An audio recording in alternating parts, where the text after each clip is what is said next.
I am doing Q&As with doulas and midwives and folks that are aligned with Herplum's brand.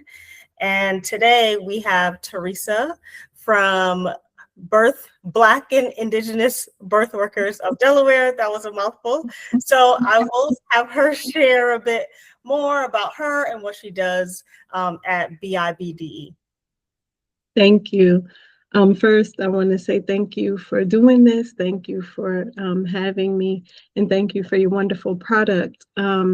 So I am Teresa Muhammad. I am a Master Minister Physician of Healing, Master Minister Midwife, co-owner, co-founder of Black and Indigenous Birthworkers of Delaware, which is a collective of birth workers, which includes doulas, midwives, lactation consultants, and really just community. We do training, but we also support home birth. We have different midwives that are licensed or traditional up and down the East Coast for the most part. We do doula trainings as well. And we have a location called the Womb Center where we do a lot of self-care healing that is not necessarily specific to pregnancy, but just women's health, mental health, and just being able to ground ourselves. So that's kind of what I do in a nutshell. I love that. I love that. So I'm going to just jump right in and start these questions. And of course, the goal is to be able to educate our community on all the things that we have information on that it's important to share. So the goal is to just help another woman with the information that they need so that they can support their health, right? So first question, in the communities that you serve, why is understanding your own body such a critical part of advocating for your health during pregnancy and birth? So I can say that from my thought process when thinking about that question, I think the most important thing is that when you look at health, when you look at whole health, when you look at even integrative health, one of the main components is the person themselves. You know your body more than anyone else knows your body, right? And to be negligent in our own knowing of our own self and being able to gauge ourselves, just even the most subtle things, like if I'm feeling lightheaded, am I aware of what is going on in my body? Am I aware of my surroundings? So that way, when you go to places for diagnostic things, or you go somewhere to figure out more than what you can yourself, you can give them accurate information, because they're only as good as the information that they have. So if you know what I mean, we can't continue to have anybody else outside of our own selves be the authority over ourselves, right? So autonomy is primary in that regard. Yeah, I actually felt that, because to be honest, it's true. We are the only ones that actually can feel and understand or have a knowing of when something feels off, right? In order to our healthcare providers. And then the question is, what are we going to them with what? With what information? We're asking them to, diagnose and give us treatment, but we haven't fully understood exactly what's happening with us in the first place. So I love the fact that you're like, we all need to tap in to be able to understand first in order for our healthcare system to provide us with the solutions we need. Yes. So I love that. I love that.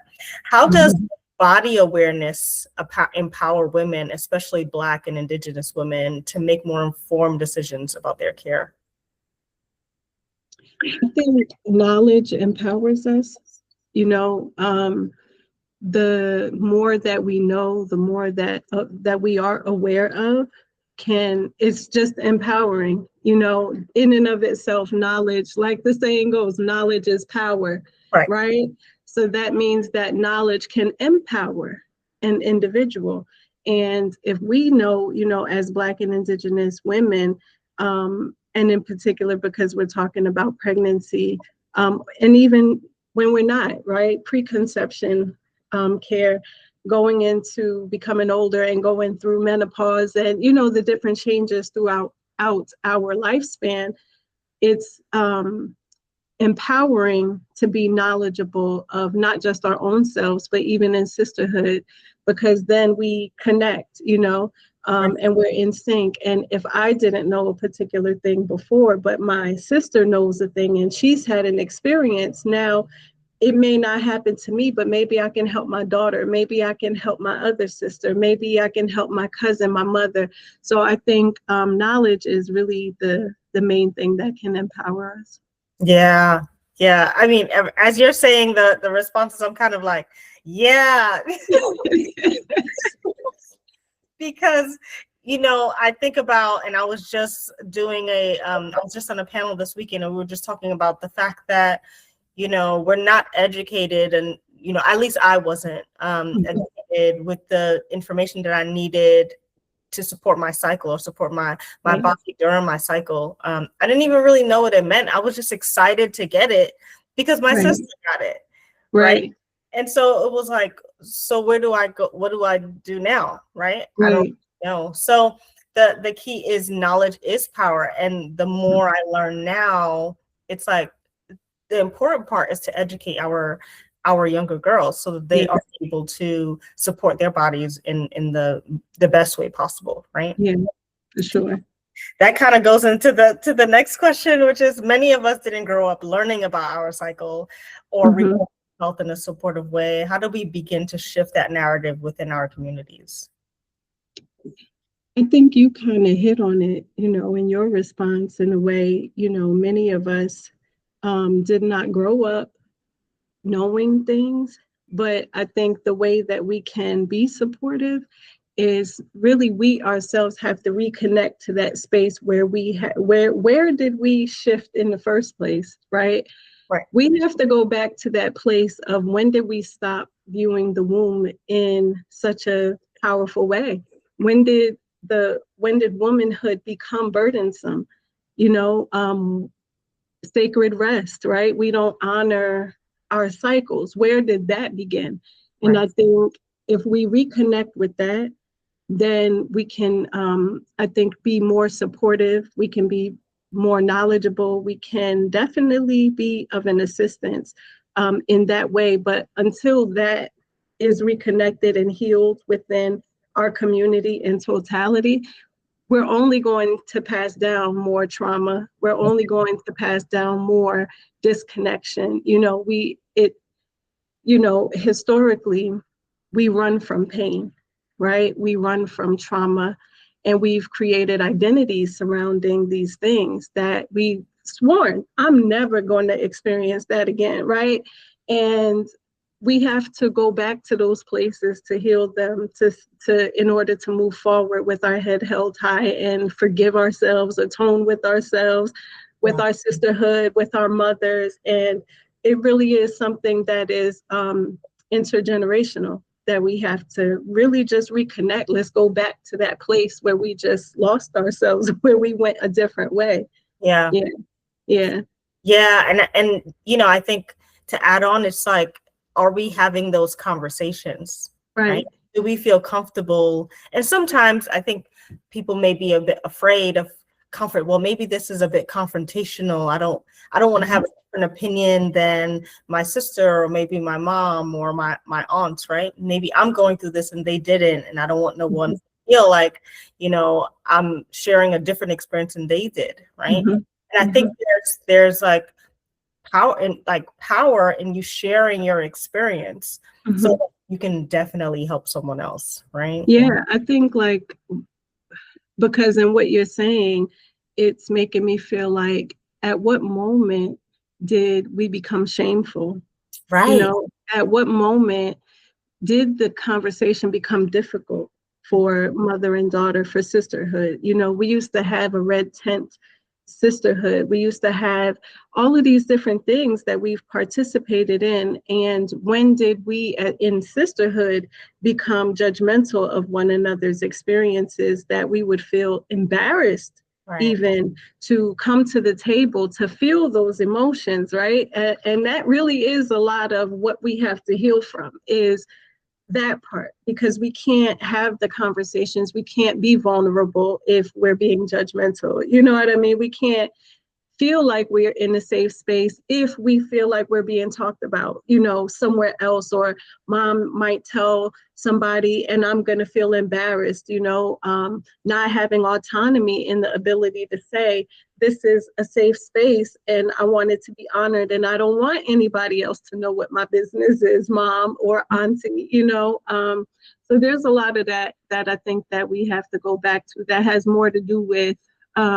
generations, not as much as menstruation in and of itself. Right, right. And that actually made me think of, you know, I'm very intentional within my friendship groups, right? Mm-hmm. Especially with my female friends. We're just Mm-hmm. like, if you need something, if you need to share something, this is a safe space, right? Mm-hmm. And if it feels uncomfortable, I'm not here to judge, right? Mm-hmm. I'm here for you to feel like I'm here to listen. Yeah. I'm here to listen. I'm only here to support. Yeah. Right. And I kind of go back to the fact that we're all in this present time, we're all here for the first time. Right. Yeah. So the Yeah. next minute hasn't happened yet. All I Right. know is as right now. Right. Right. So Right. judge someone on maybe they're having an experience or maybe they don't know how to share and maybe they get the courage to share. What could you possibly judge someone on? Right. They're learning as they're going. So in sisterhood, it should truly just be, I'm here to listen. I'm here to support. I'm not here to judge or make you feel shameful, because what is that going to do to you or our friendship, right? So it doesn't create that openness if we're all judging, pointing fingers on the things that the other person doesn't have or has, right? It's how can I make this person feel safe enough so that they can continue to learn and grow as an individual, right? Yeah. And, I think the judgment, though, oftentimes comes from one's own shame, you know. So when looking at someone else's circumstances, you know, they're really just acting out and saying to someone else what they feel embarrassment and shame of themselves. And the only way they can get it out is to, you know, play it out, or, you know, and that's really, you know, where we've been. And we just have to heal from it. We really just have to not find ourselves going back and forth with, I did this because, and if you hadn't, and, you know, all of that, we can stay there, you know, but at the end of the day, I think just recognizing that we've experienced things that no other group of people have ever experienced. And there are external factors that played a role in where we've shifted, you know, and we have to come back from that. Yeah. Ourselves. Yeah. Ourselves. Correct. Exactly. Yeah. And if we don't, we're going to be stuck in this kind of cycle of, you know, trauma and not sharing and not healing. And it's not a good system. So, what does it look like to reclaim menstrual and reproductive wellness as something powerful and something we silently endure? And I think we kind of started to talk about it, right? Yeah. I think we have to understand it, and we have to become familiar with the power in it. And even in the most subtle ways, I think, like, you know how there's a saying in our community that when a woman is on her cycle, don't let her cook because it, you know, the food tastes a little bit different, right? And it's true, you know what I mean? If we monitor, you know, when we journal our cycle and we look at it just our menses in and of itself, but if we put on there also our moods, our cravings, you know, and really took stock of our entire being. If you're someone who dreams, where in your cycle, your full cycle, are you dreaming more? When are you feeling more intuitive? When are you feeling more of this or that? And just really understanding our cycle as a complete cycle and not just the menses of it, you know, because then when we understand our connection to the moon, when we understand our connection to the earth, when we understand our connection to one another, in sisterhood, Right. when women come together in your girl groups, your sisterhood groups, when do our cycles start syncing with I one another? That's powerful. Why does that happen? So really to really look at those things and see the cause and the effect of what our bodies actually do. I mean, that is powerful. Right. So I think we really have to go back to understanding it and seeing it as powerful and embracing it, honoring our cycles in all of it in totality, not just, here comes this menses,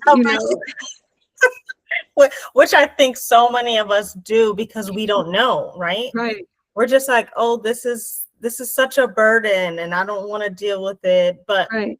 When you think about it, okay, so take it away. Right. All right, okay, done. End it, finish, right? Right. There would be less children of this planet. That's a fact. Right. So we really have to kind of, as they say, what you put out into the universe is what you is what will happen. So watch your tongue, right? They usually say your tongue. So if your menstrual ended today, would you be okay with knowing, and especially if you haven't had children, right? Are you comfortable with that happening? Right. And so, oh, sorry, go ahead. I didn't mean to cut you.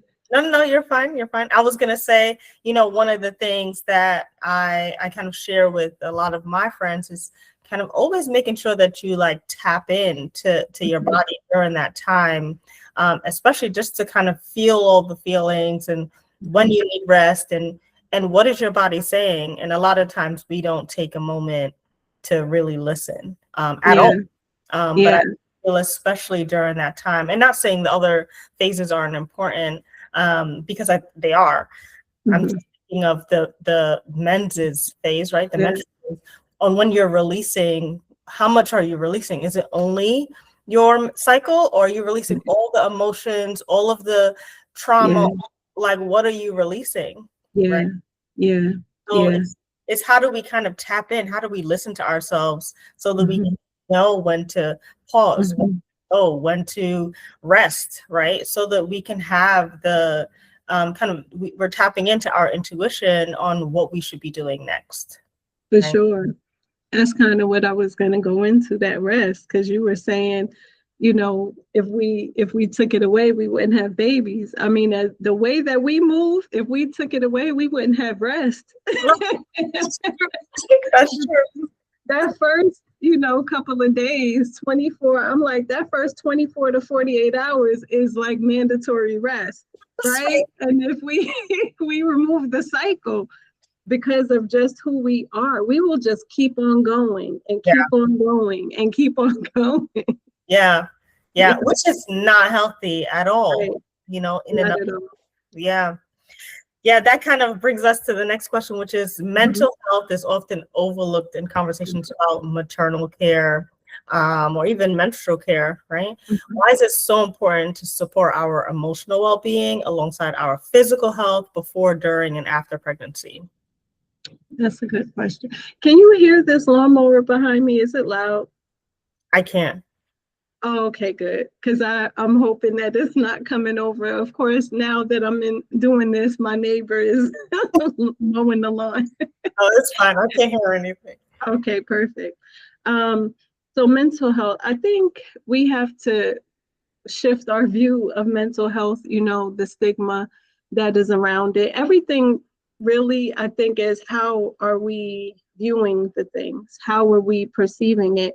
I think that we have to get back to the ways that we've regulated ourselves. We're not in a garden. We're not grounding in outside bare feet. We're not in nature. We're not in sisterhood.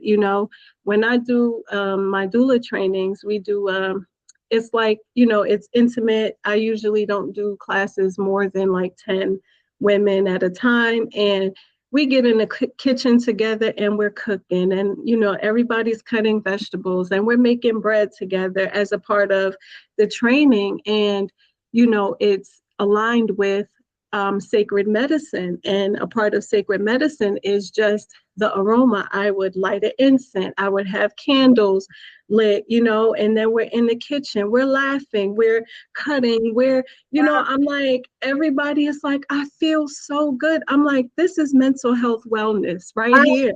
We're so removed from that. And we're like on an island dealing with life on our own. And we've lost our way of our own regulation of self, that we've gone too far into our own head, and not looking at mental health wellness as something that we did not do. It just looked different. It's become more clinical. So if you would go sit and talk to your grandmother or your elder or spiritual person in the community, that was a mental health, session, right? We didn't call it that. So now we have these different names, and we're removed from our traditions and our cultures of things that we've always done, not because something is wrong, not because I'm having a breakdown, but to prevent those things from happening, right? Right. So we look at it like any time you're making a change in your life, you need support going through that. And if you don't have sisterhood, and if you don't have community, if you don't have your family to support you, then okay, go see a therapist that can help you navigate even something as simple as trying to start a new diet, right? Because we know that food has an attachment to our mental health. If we're emotionally eating, a diet is not going to work by itself. 1,000%. You need something to help with the emotion. Right. So that's my thought on it. I think we just have to really look at it different and look and do now they would call it like alternative, when it's really what we've always just done. Correct. Right. Yeah. I think about like, postpartum when it comes to like mental health, and, in talking to multiple doulas, it's like there's not enough support around mental health for postpartum mamas, right? Mm-hmm. And the question is, how can we support them better? Is it as you were saying, hey, families coming over, sisters, aunties, and really providing the music or the cooking of the food, or the leg rubs or whatever it may be that she needs in order for her to feel calm and connected, right? What does that look like? Just what you said. In one part of it, right? That's one part of it. But I also think that the other part that is less talked about is that not all of what it appears to be a mental health circumstance is really just nutrient deficiency. Okay. Right? So we have to understand what that actually looks like if you're anemic, which a lot of people in our community are anemic, right? And so it looks like irritability. It looks like you can't get it together. It looks like you're faint. And if nobody is really paying attention to you, and you're not getting blood work done, and you're not sure, like we were talking about at first, that being fully aware of your own body, then who knows? A lot of our community, we're vitamin D deficient, right? And when you look at deficiencies for many vital vitamins and minerals of our body, depression is one of them. Yeah. So we have to figure out that first, right? And say, is this a true mental health circumstance? Because there's nothing that sisterhood is going to do to help iron deficiency or vitamin D deficiency. You need vitamins, right? You need food. You need supplements. And then maybe the sisterhood would have a good effect still, right? We still have that, but let's really identify what it is, and not just throwing things into a category based on what it appears to be. Yeah. And I guess I'm thinking of mental health as both the medicinal as well as non-medicinal, right? I'm thinking of, more the latter, because I'm kind of more of a holistic person as opposed to, because anyway, we're trying to get those conversations today. But I do feel like again, once you know a bit more about your body, then you're able to say, wait, did I take my vitamins today? And do I even feel? Do I feel like I need to take vitamins? Some of us are eating, nutrient based foods in order for us to maybe not have to take a multivitamin, but maybe have to take supplements and other vitamins in order for us to feel like our energetic selves, right? Right.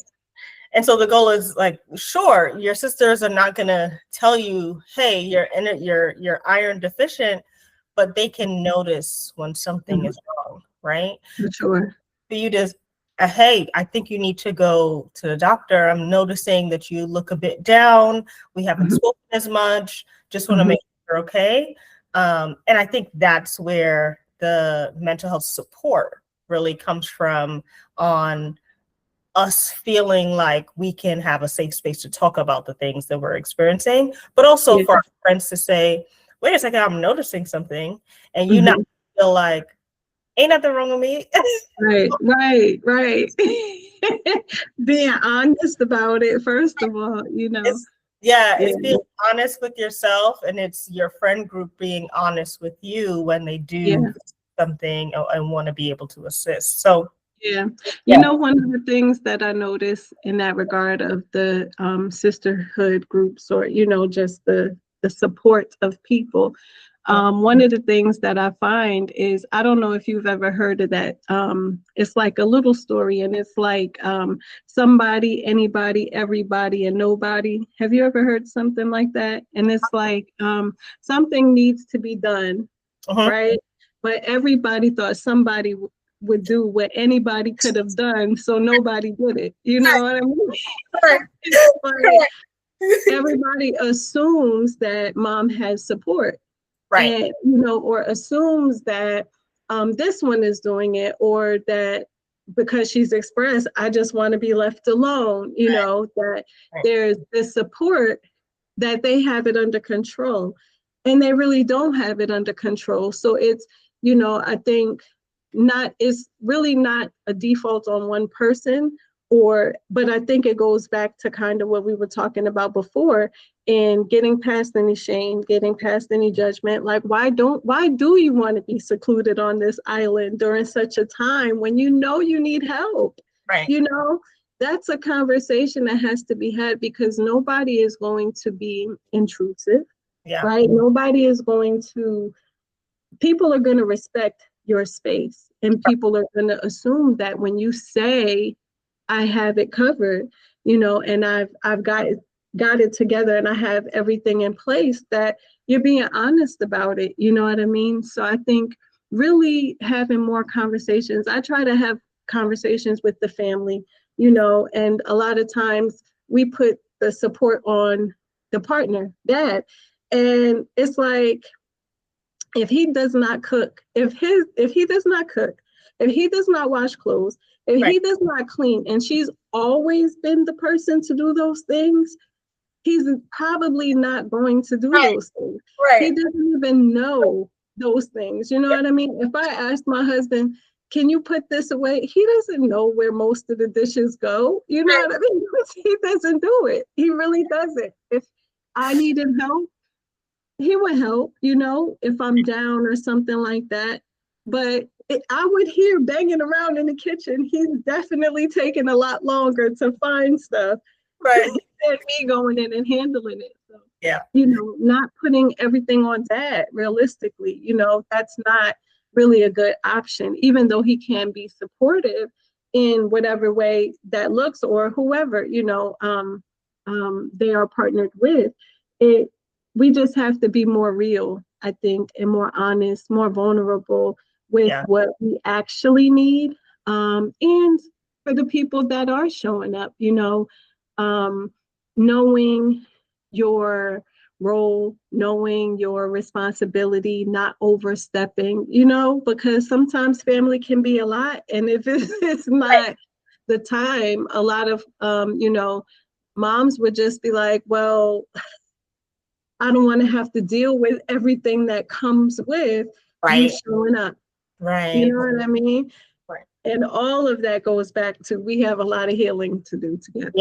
Yeah, no, 1,000%. It really goes back, and back in the day they used to say it takes a village, right? Yeah, And so we do need to kind of get back to knowing how to tap into our village, so yeah, that we can get the support that we need during these, difficult, sometimes difficult times of yeah, our lives. And then also, by the same time, say, I know that you're coming over to help, but please don't overstep, right, right? right, Because I right, feel comfortable, but maybe it's not talking too much. Don't talk too much right, because I'm trying to rest, right? yeah, Need yeah, you there as your physical presence as support, right?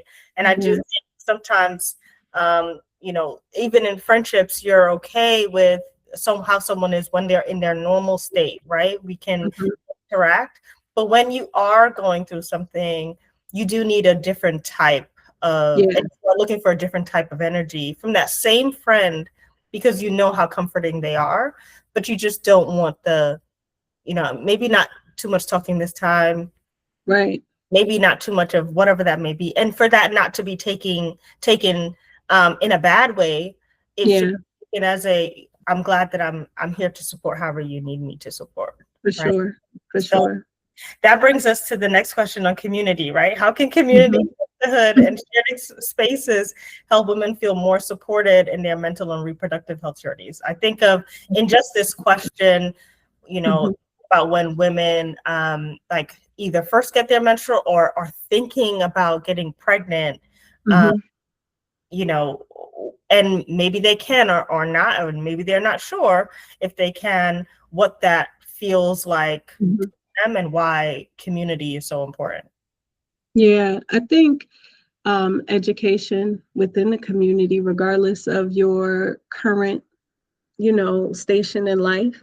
Mhm. I think in every role, everybody has a function, Yeah.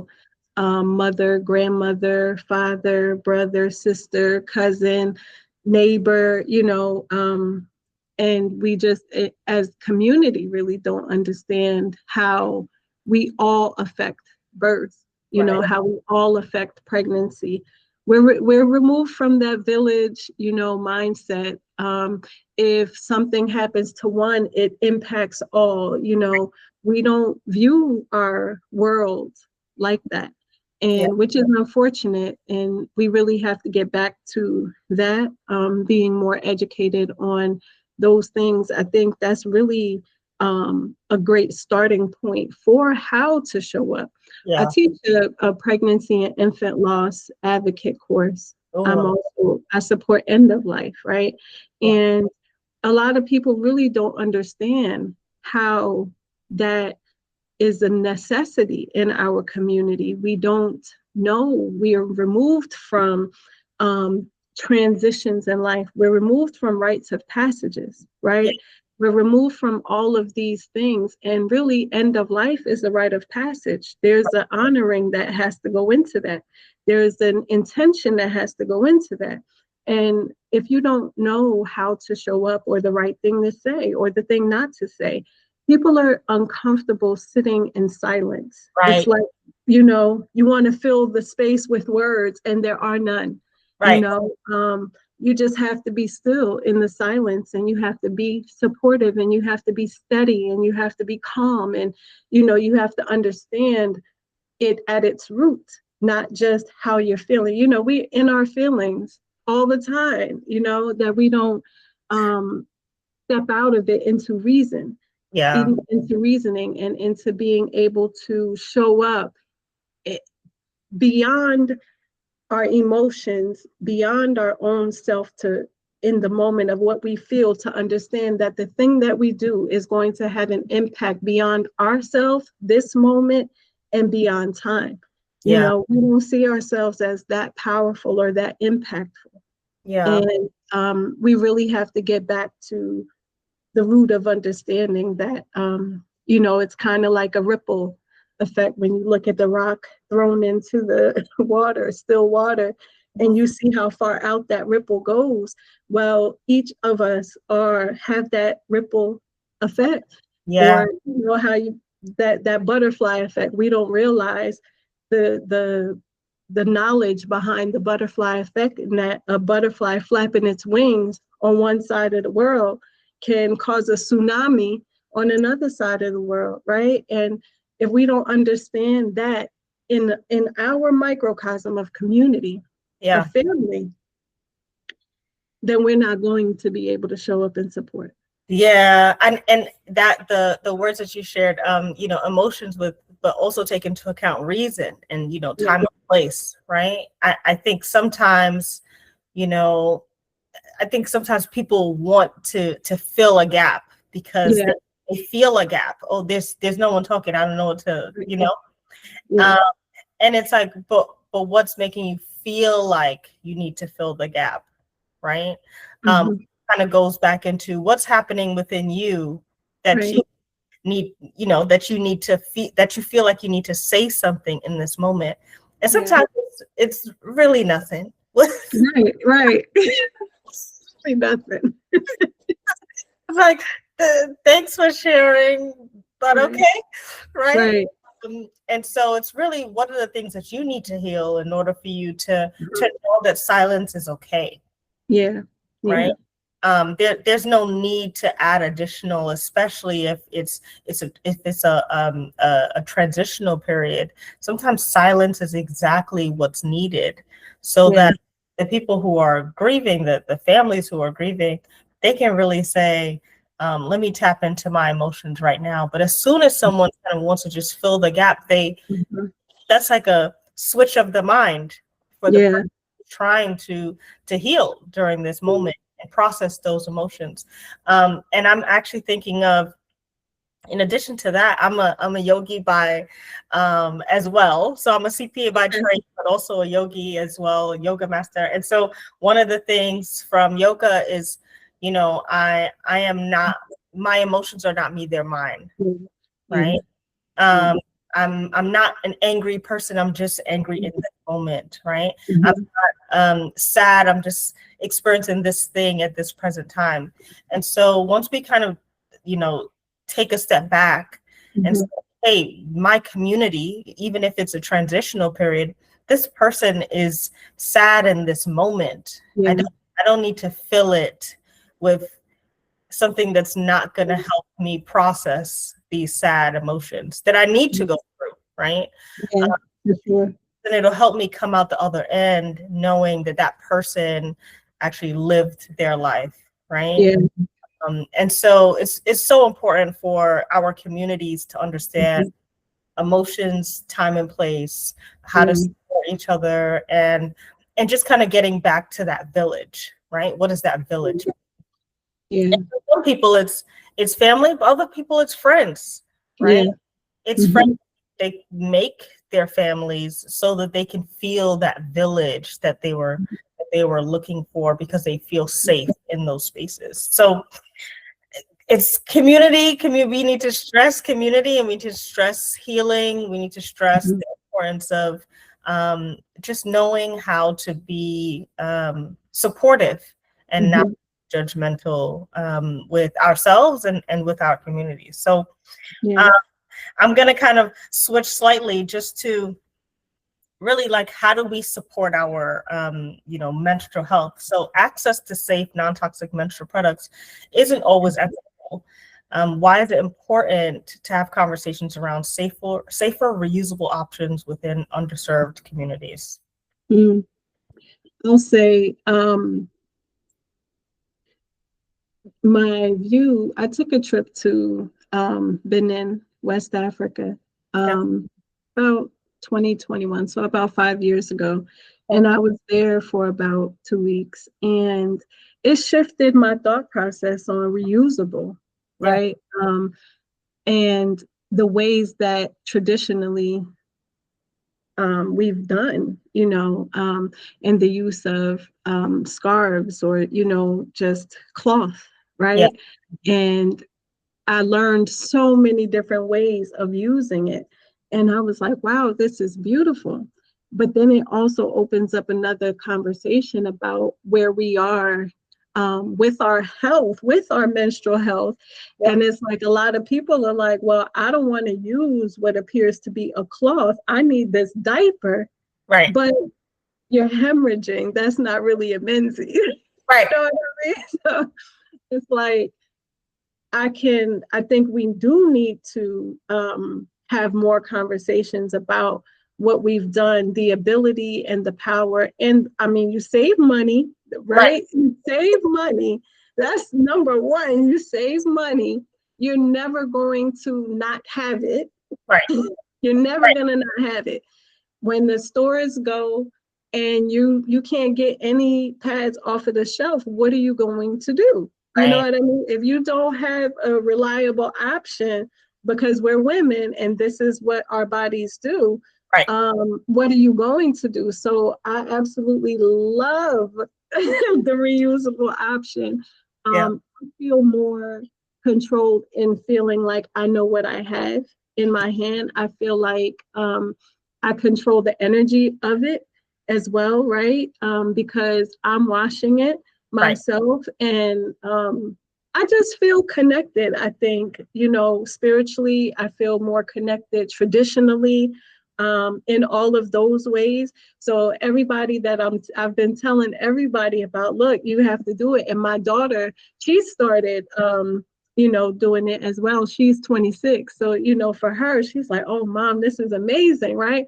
Yeah. And so, but then, like I said, the conversation always shifts to, I can't use that. I need a diaper, you know what I mean? Or I need these humongous sizes. So I know you have different flow sizes, but even with that, there's still that reality to it, is that people just have felt more comfortable. So I think with the how do you say it? The ones that you throw away rather than reusable, disposable, yeah. The disposable options. And really, I think a lot more conversation has to be had around the benefit around non-toxic. Right. It's so familiar. It's what, people have done. And it's like, well, my mother did it and this is what I was taught. And, I'm just old habits die hard. I haven't had any issues. Yeah. But if you don't even realize the issues that you have, just because your cycle was 7 days since you were 12 years old and now you're 40 and you still have a 7-day heavy flow cycle, that's not normal. It's never been normal. And so while you think that you're okay with the way that you've been doing things, you really are not, and have not been okay for a very long time.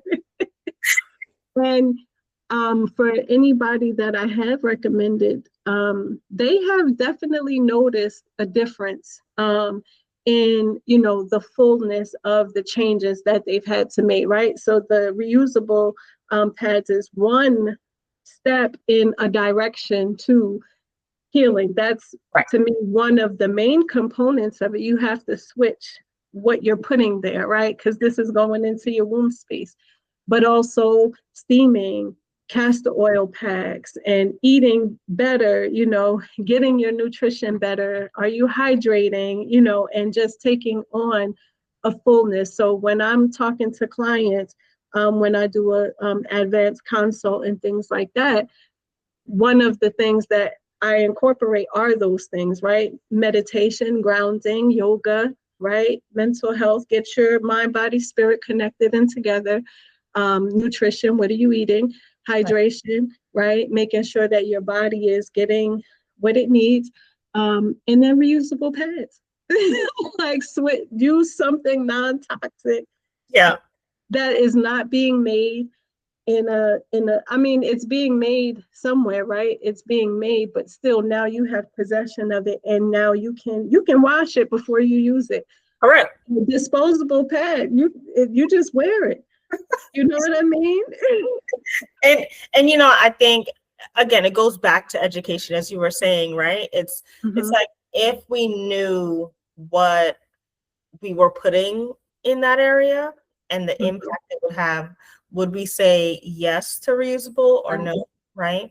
But it goes back to education. It goes back to, what is my mom using and what was my grandmother using, so that I could feel comfortable in knowing that I'm also using the same things that my parents were using and it was beneficial to them. So therefore, it's beneficial to me. And I just think about like when I first started my menstrual, it was irregular and it would go on for like a month. And I was like, this doesn't make sense. And so I experienced a lot of reproductive health challenges. But truly and thankfully, my grandmother, who was a nurse from a Guyana, she was like, switch the products, change your eating habits, and let's, start monitoring what's happening.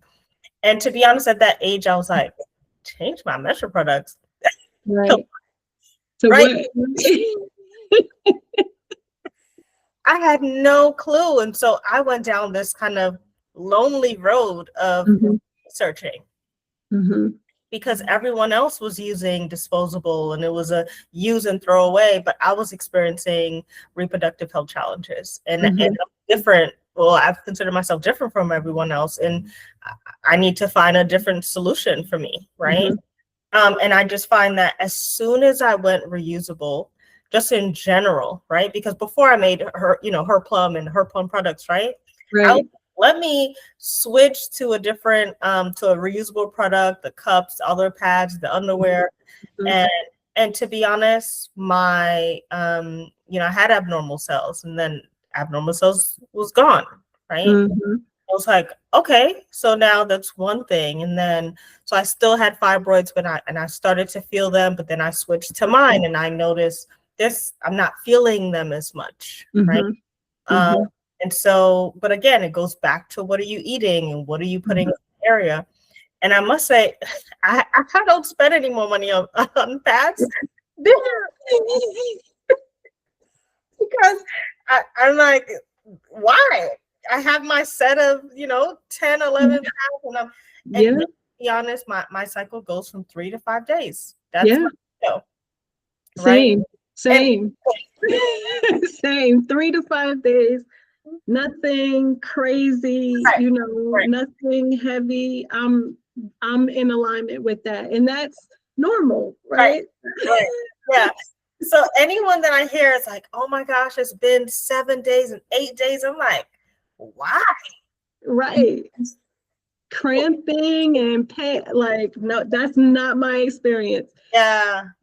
And I used to, like I was saying, it lasted a long time, but as soon as I switched, I started, and of course, everything takes time, right? Whatever chemicals was in those products that I was using before, they needed time to get out of my body in order for, and I noticed my cycle started to go down 7 days, it started, and I was like, why was I even using that in the first place? Anywho, it's when you switch, there's so many more benefits in supporting your womb health and supporting your health in general, because now I have a better body awareness. So we're gonna jump down to the last two questions. How does the way we teach young girls about their periods impact their confidence, health, and relationship with their bodies in the future?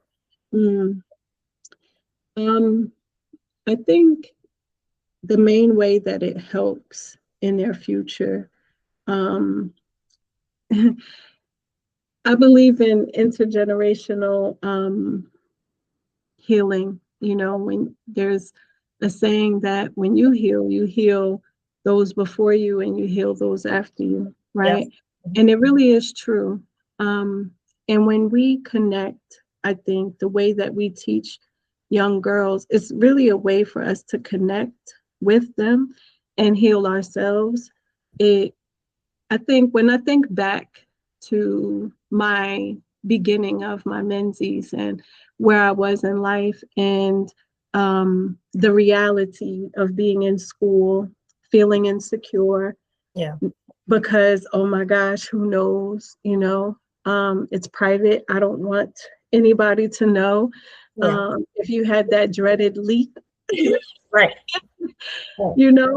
If you were teased, if you were not aware of the odor that can come from your body, if you don't know what you're doing, and just there is a natural pheromone that comes from us, right? And it's different than what it would be normally because of our hormones, right? And so to be more aware I think of those things. If I were more aware, if I had safe spaces to be able to understand my body, if I could understand my hormones better, if I could be able to be in community and relate to one another, it's like a covering, I think, Yeah.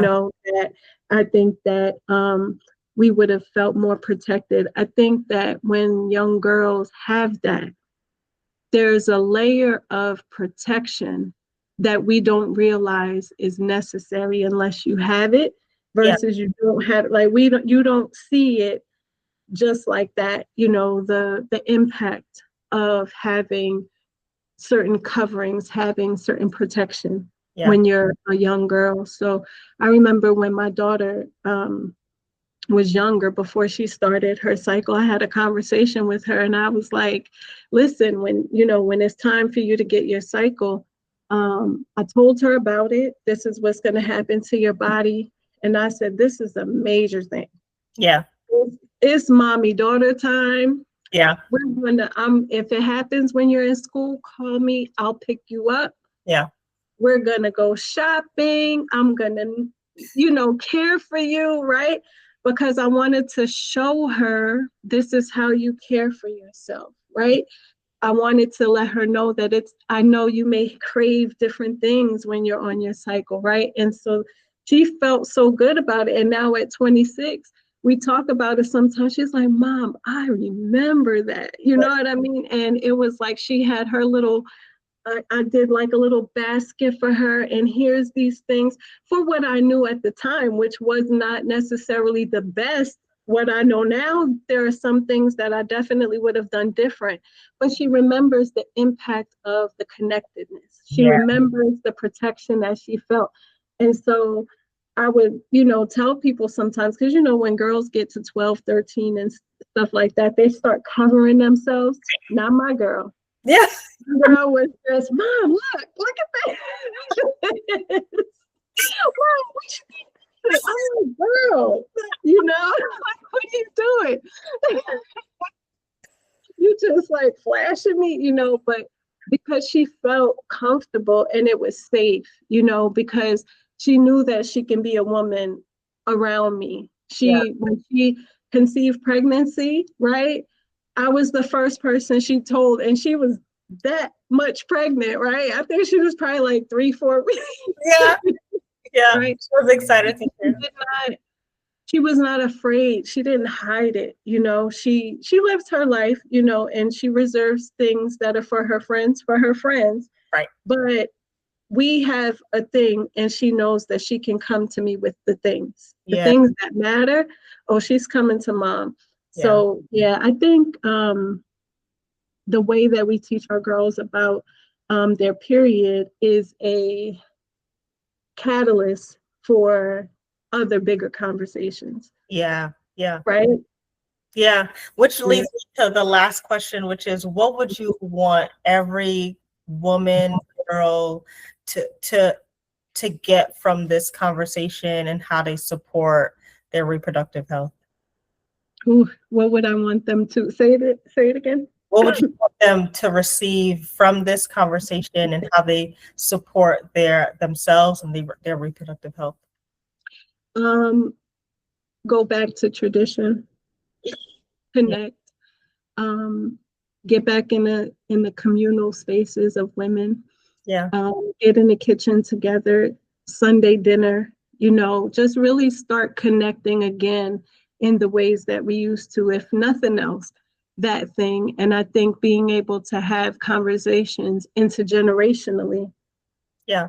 we'll start to heal, and we'll start to do the things that are necessary for us to heal long term. And then in our future, I can I can almost picture it, and it'll make me cry to see us owning our power and being in community and being connected. I would love to see that. That's I don't think I have the words, but I'm pretty sure I would have all the tears if I were to see sisterhood in communities and covering, the way that we should be. Yeah, I felt that. This was so good. I'm glad that we got to connect today. I'm Yes. sure we're going to connect again and have another Q&A and to be able to support our communities, because I think these conversations are so necessary. Yes. For not only us, but for anyone listening, right? For them to be able to say, you know what, I do need to tap into my sisterhood a bit more. I do need to share a bit more about what I'm going through, and not feel like anyone is being judgmental. So I'm glad we got to converse today, and I'm so excited for all of the gems that you've shared, because I think even I'm on this call like, yeah. So Appreciate that. thank you so much, Teresa. And Thank you. Can I just say thank you for the product? It really is amazing. And I think that more people need to know about it. And whatever you need me to do, I got it, because thank you so much for the product. It really is a good product. Yeah. Thank you.